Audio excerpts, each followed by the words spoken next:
കുറച്ചു കാലം മുമ്പ് രാജമണി എന്നൊരു ഗ്രാമം ഉണ്ടായിരുന്നു. ആ ഗ്രാമത്തിൽ വിഷ്ണു രേവതി എന്ന പുതുതായി വിവാഹിതരായ ദമ്പതികൾ താമസിച്ചിരുന്നു. വിഷ്ണു ആ ഗ്രാമത്തിൽ കൂലി ജോലി ചെയ്യുകയായിരുന്നു.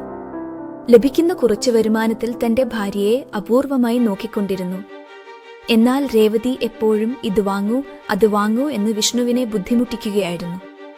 അവൾ പ്രതിദിനം അയൽവാസികളുടെ ആഡംബര ജീവിതം ഉദാഹരണമായി കാണിച്ച് താനും അങ്ങനെ തന്നെ ജീവിക്കണമെന്ന് വിഷ്ണുവിനെ കുറ്റപ്പെടുത്തിക്കൊണ്ടിരുന്നു.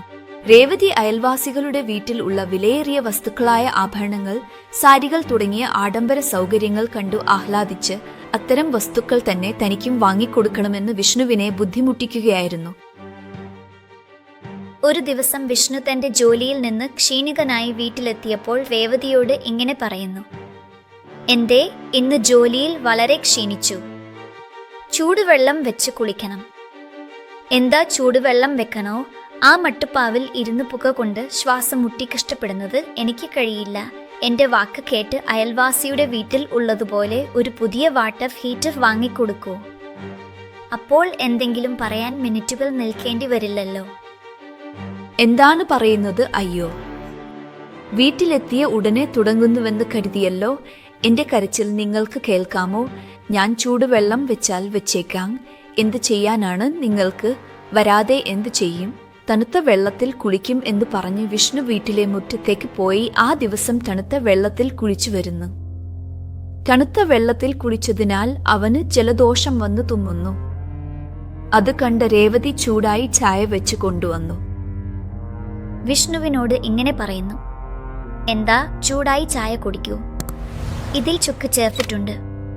വേഗത്തിൽ ജലദോഷം മാറും. ചെയ്യേണ്ടതെല്ലാം ചെയ്തു ഇപ്പോൾ. എന്നെ ക്ഷമിക്കൂ. തണുത്ത വെള്ളം നിങ്ങൾക്ക് അനുയോജ്യമല്ലെന്ന് അറിയാമായിരുന്നിട്ടും നിങ്ങൾ ചോദിച്ചപ്പോൾ ചൂടാക്കാൻ മറന്നുപോയി.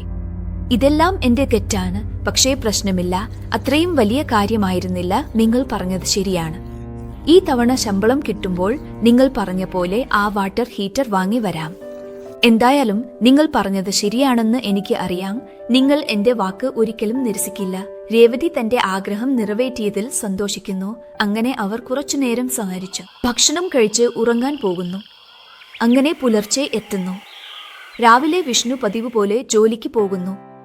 രേവതി വീട്ടുപണി തീർത്ത് പച്ചക്കറികൾക്കായി മാർക്കറ്റിലേക്ക് പോകുമ്പോൾ രേവതിയുടെ ബാല്യകാല സുഹൃത്ത് സ്വാതി മാർക്കറ്റിന് സമീപം നിർത്തിയിട്ടിരിക്കുന്ന കാറിൽ ഇരിക്കുന്നതായി കാണുന്നു.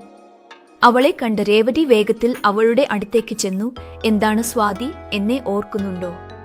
ഞാൻ തന്നെയാണ്, നിന്റെ ബാല്യകാല സുഹൃത്ത് രേവതി. ദേവ്, ഇത് ശരിക്കും നീയാണോ എന്ന് കാറിൽ നിന്ന് ഇറങ്ങി രേവതിയോട് ഇങ്ങനെ പറയുന്നു. രേവതി, നീ എങ്ങനെയുണ്ട്? എത്ര ദിവസമായി നിന്നെ കണ്ടിട്ട്?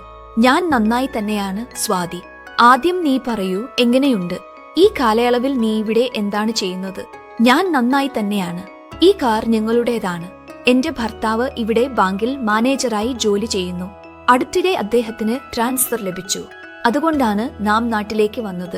എങ്കിലും നീ ഇവിടെ എന്താണ് ചെയ്യുന്നത്? മുത്തുവിനെ കുറിച്ച് പറയൂ.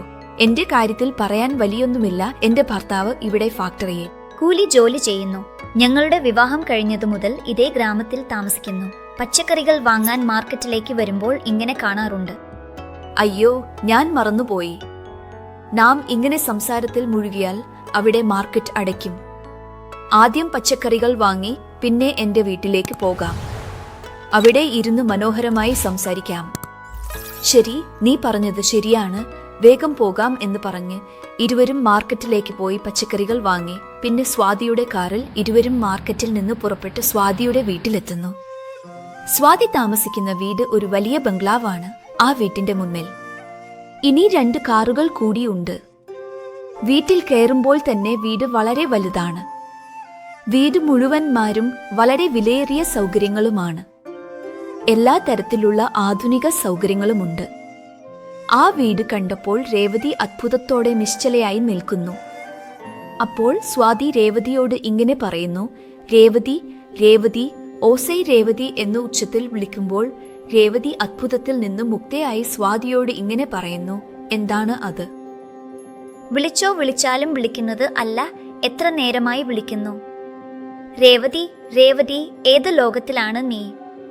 ഇങ്ങനെ വലിയ വീട് കണ്ടാൽ ആരും മതി പോകും. എന്താണ് നീ എന്ന് എനിക്ക് മനസ്സിലാകുന്നില്ല. ഞാൻ വീട്ടിനെക്കുറിച്ച് സംസാരിക്കുകയാണ്.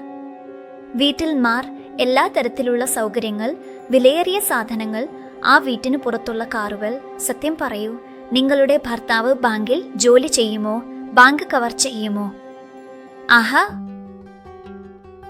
നികുലു, ചെവാകുലു, അപ്പോഴും ഇപ്പോഴും നീ എന്തും മാറിയിട്ടില്ല. ഇങ്ങനെ വലിയവളായിട്ടും നിനക്കുള്ളിൽ ഇപ്പോഴും ബാല്യകാല കളിയാട്ടങ്ങൾ മാറിയിട്ടില്ല. പക്ഷേ നീയോ വളരെ മാറിപ്പോയി. ഒടുവിൽ നല്ല രീതിയിൽ സമ്പാദിച്ചു പിടിച്ചുവെന്ന് കേട്ടപ്പോൾ എനിക്ക് വളരെ സന്തോഷമായി. കുറഞ്ഞത് നീയെങ്കിലും സന്തോഷത്തോടെ ജീവിക്കുന്നു. എന്താണ് അങ്ങനെ പറയുന്നത്? നിന്റെ ഭർത്താവ് നിന്നെ നന്നായി നോക്കുന്നില്ലേ? അങ്ങനെ ഒന്നുമില്ല. എന്റെ ഭർത്താവ് എന്നെ വളരെ നന്നായി നോക്കുന്നു. പക്ഷേ അദ്ദേഹത്തിന്റെ വരുമാനം ഒന്നിനും മതിയാകുന്നില്ല. ഇന്നെ മറ്റെവിടെയെങ്കിലും നല്ല ശമ്പളമുള്ള ജോലി നോക്കാൻ പറയാനായില്ലേ? അല്ലെങ്കിൽ നിന്റെ ഭർത്താവിനോട് പറഞ്ഞ് അവരുടെ ഓഫീസിൽ അദ്ദേഹത്തിന് അനുയോജ്യമായ ജോലി ഉണ്ടോ എന്ന് നോക്കാൻ പറയാമായിരുന്നില്ലേ? ആ ആശയമൊക്കെ വന്നു. പക്ഷേ അദ്ദേഹം വർഷങ്ങളായി ചെയ്യുന്ന ജോലിയെ വിട്ടുപോകാൻ തയ്യാറല്ല. എന്ത് ചെയ്യാം? ചെയ്തവർക്കു ചെയ്ത പോലെ മഹാദേവനെ നാഗതയ്ക്ക് അനുയോജ്യമായവനായി കിട്ടി. എനിക്ക് എല്ലാവർക്കും അങ്ങനെയില്ല. അത് ശരി, ആ വിഷയം വിട്ടേക്കൂ. ഇതുവരെ ഇവരെല്ലാം ഒരിക്കൽ കാണിക്കാമോ? ശരി, സ്ഥലം കാണാം എന്ന് സ്വാതി തന്റെ ബംഗ്ലാവിന്റെ മുഴുവൻ ഭാഗവും കാണിക്കുന്നു. അവസാനം തന്റെ മുറിയിലേക്ക് കൊണ്ടുപോയി അവൾ വാങ്ങിയ പട്ടുസാരികളും സ്വർണ്ണാഭരണങ്ങളും എല്ലാം കാണിക്കുന്നു. അവയെ കണ്ടപ്പോൾ രേവതിക്ക് അത്ഭുതം തോന്നുന്നു. അപ്പോൾ സ്വാതിയോട് രേവതി, ഇവ എന്താണ്? പട്ടുസാരികൾ, എത്ര സ്വർണ്ണാഭരണങ്ങൾ, വസ്ത്രങ്ങളുടെ കടയോ എന്തോ തുടങ്ങുന്നുവോ എന്ന് ചോദിക്കുന്നു. ഇല്ല, ഇവയെല്ലാം എന്റെ ഭർത്താവ് എനിക്കായി വാങ്ങി തന്നവയാണ്. പക്ഷേ ഇത്രയും വാങ്ങുന്നത് എന്തിനാണ് എന്ന് ചോദിക്കുന്നു. അത് എന്താണെന്ന് ചോദിച്ചാൽ, എന്തായാലും ജോലി സംബന്ധമായി ആ ഗ്രാമം ചുറ്റി നടക്കാറുണ്ട്. അങ്ങനെ പോയപ്പോൾ എപ്പോഴും എന്റെ വേണ്ടി അവിടെ നിന്ന് എന്തെങ്കിലും കൊണ്ടുവരാറുണ്ട്. പക്ഷേ അത് എനിക്ക് ഇഷ്ടമാണോ അല്ലയോ എന്ന് അറിയാതെ 123 തരങ്ങൾ അധികം കൊണ്ടുവരുന്നു. ഞാൻ എനിക്ക് ഇഷ്ടമുള്ളവ എടുത്ത് ബാക്കി ജോലിക്കാർക്ക് കൊടുക്കാറുണ്ട്. നിനക്ക് എന്തെങ്കിലും വേണമെങ്കിൽ എടുക്കൂ, മടിക്കേണ്ട. അതായത് നിനക്ക് ഞാൻ ഒരു ജോലിക്കാരിയായി തോന്നുന്നോ? ചീച്ചി, അങ്ങനെ അല്ല. എങ്കിലും ജോലിക്കാർക്ക് പട്ടുസാരികളും ആഭരണങ്ങളും എന്തിനു കൊടുക്കുന്നു? നീ എന്റെ ബാല്യകാല സുഹൃത്തായതിനാൽ അങ്ങനെ പറഞ്ഞു. ഇപ്പോൾ അല്ല. നിനക്ക് എപ്പോഴെങ്കിലും എന്തെങ്കിലും ആവശ്യമുണ്ടെങ്കിൽ എന്റെ അടുത്ത് വന്ന് മടിക്കാതെ എടുത്തു കൊണ്ടുപോ. ശരിയല്ലേ? എപ്പോഴെങ്കിലും ആവശ്യം വന്നാൽ തീരുമാനമെടുക്കാം. പക്ഷേ ഞാൻ പോകുന്നു. എന്റെ ജോലി കഴിഞ്ഞ് മടങ്ങി വരാനുള്ള സമയമായി. ഞാൻ വീട്ടിൽ ഇല്ലെങ്കിൽ പാവം നമ്മുടെ ലോക്ക് വളരെ ആശങ്കപ്പെടും. ശരി, പോകൂ. ഇടയ്ക്കിടെ വരിക. എനിക്ക് കുറച്ച് സമയം പോകും. തീർച്ചയായും വരും. ആ വലിയ ബംഗ്ലാവിലേക്ക് വരാൻ ആരും ആഗ്രഹിക്കില്ലേ? ഈ അവസരം ആരെങ്കിലും നഷ്ടപ്പെടുത്തുമോ? വീണ്ടും തുടങ്ങിയോ? നിനക്ക് ദണ്ഡമേ അമ്മേ എന്ന് അങ്ങനെ ചിരിച്ചുകൊണ്ട് അവിടെ നിന്ന് തന്റെ വീട്ടിലേക്ക് മടങ്ങിപ്പോകുന്നു. രേവതി വിഷ്ണു ജോലിയിൽ നിന്ന് മടങ്ങിയെത്തിയ ശേഷം അവളെ ഇരുത്തി സംഭവിച്ച കാര്യങ്ങൾ എല്ലാം പറയുന്നു. അതിനുശേഷം വിഷ്ണുവിനോട് ഇങ്ങനെ പറയുന്നു. അയ്യോ, ആ കാറുകളും ആ വീടും മാരും വീട്ടിലെ സൗകര്യങ്ങളും എനിക്ക് തലകറങ്ങിപ്പോയി. ഇത്രയും സന്തോഷം നിന്റെ സുഹൃത്തിനെ കാണാൻ ആണോ, അല്ലെങ്കിൽ ആ വലിയ ബംഗ്ലാവിലേക്ക് പോകാൻ അവസരം ലഭിച്ചതിനാലോ? എന്തിനാണ് അങ്ങനെ പറയുന്നത്? എങ്കിലും എനിക്ക് ആ രണ്ടും സന്തോഷം തന്നെയാണ്. എന്തെങ്കിലും സന്തോഷം നിങ്ങളുമായി പങ്കിടാൻ നല്ലതാണെന്ന് ഞാൻ പറഞ്ഞു. അത്രേ. നിന്റെ സന്തോഷം ഇതിൽ എനിക്ക് അറിയാം. പക്ഷേ എനിക്ക് വളരെ വിശപ്പുണ്ട്. ആദ്യം അതിന്റെ കാര്യം നോക്കൂ. അതിനിടയിൽ ഞാൻ കുളിച്ചു വരാം. അതുപോലെ നിങ്ങൾക്ക് ചൂടുവെള്ളം മുമ്പേ പുറത്തെ കുളിമുറിക്ക് അടുത്ത് വെച്ചിട്ടുണ്ട്. നിങ്ങൾ കുളിച്ച് വരൂ, ഞാൻ ഭക്ഷണം തയ്യാറാക്കും. അങ്ങനെ പറഞ്ഞ് രേവതി അടുക്കളയിലേക്ക് പോകുന്നു. വിഷ്ണു പുറത്തെ കളയിലേക്ക് പോയി കുളിച്ചു വരുന്നു. ആ രാത്രി ഇരുവരും ഭക്ഷണം കഴിച്ച് ഉറങ്ങാൻ പോകുന്നു. അടുത്ത ദിവസം വിഷ്ണു തന്റെ ജോലിക്ക് പോയതു മുതൽ വീണ്ടും എങ്ങനെയെങ്കിലും ബംഗ്ലാവിലേക്ക് പോകണമെന്ന ആകാംക്ഷയിൽ രേവതി വേഗത്തിൽ വീട്ടിലെ എല്ലാ ജോലികളും തീർത്ത് വീണ്ടും തന്റെ സുഹൃത്ത് സ്വാതിയെ കാണാൻ പോകുന്നു. സ്വാതിക്കും രേവതിയുടെ വരവോടെ നല്ല സമയം കഴിക്കാനാകുന്നു. അങ്ങനെ അവർ മുഴുവൻ ദിവസം അവിടെ തന്നെ കഥകൾ പറഞ്ഞ് വൈകുന്നേരം ആയപ്പോൾ രേവതി തിരിച്ചു വീട്ടിലേക്ക് വരുന്നു. അങ്ങനെ രേവതി സ്വാതിയെ കാണാനെന്ന വ്യാജത്തിൽ പ്രതിദിനം ആ ബംഗ്ലാവിലേക്ക് പോയി അവിടുത്തെ സൗകര്യങ്ങൾ എല്ലാം ആസ്വദിച്ച് ഇരിക്കുന്നു. അങ്ങനെ കുറച്ചു കാലം കഴിഞ്ഞപ്പോൾ ഒരു ദിവസം രേവതിയുടെ വീട്ടിലേക്ക് അവളുടെ അമ്മയും അച്ഛനും വന്ന് അവളുടെ സഹോദരിക്ക് വിവാഹം നിശ്ചയിച്ച കാര്യം പറഞ്ഞ് വിഷ്ണുവിനെയും രേവതിയെയും വിവാഹത്തിന് ക്ഷണിക്കാൻ വരുന്നു. അപ്പോൾ രേവതിക്ക് ഒരു ചിന്ത വരുന്നു. സ്വാതി അവളെ ആവശ്യമായപ്പോൾ വന്ന് ആ പട്ടുപുടവകളും ആഭരണങ്ങളും കൊണ്ടുപോകാൻ പറഞ്ഞ കാര്യം ഓർക്കുന്നു.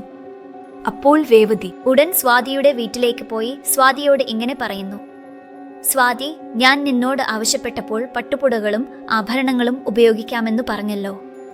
എന്റെ സഹോദരിയുടെ വിവാഹം. അതിനാൽ നിന്റെ പക്കൽ ഉള്ളവയിൽ നിന്ന് ഒരു പട്ടുപുടവയും ചില ആഭരണങ്ങളും എനിക്ക് തരാമോ? വിവാഹം കഴിഞ്ഞ് തിരികെ വന്നാൽ ഞാൻ മടക്കിത്തരാം. അപ്പോൾ സ്വാതി എന്ത് മറുപടി പറഞ്ഞു എന്ന് അറിയാൻ അടുത്ത ഭാഗം വരെ കാത്തിരിക്കുക.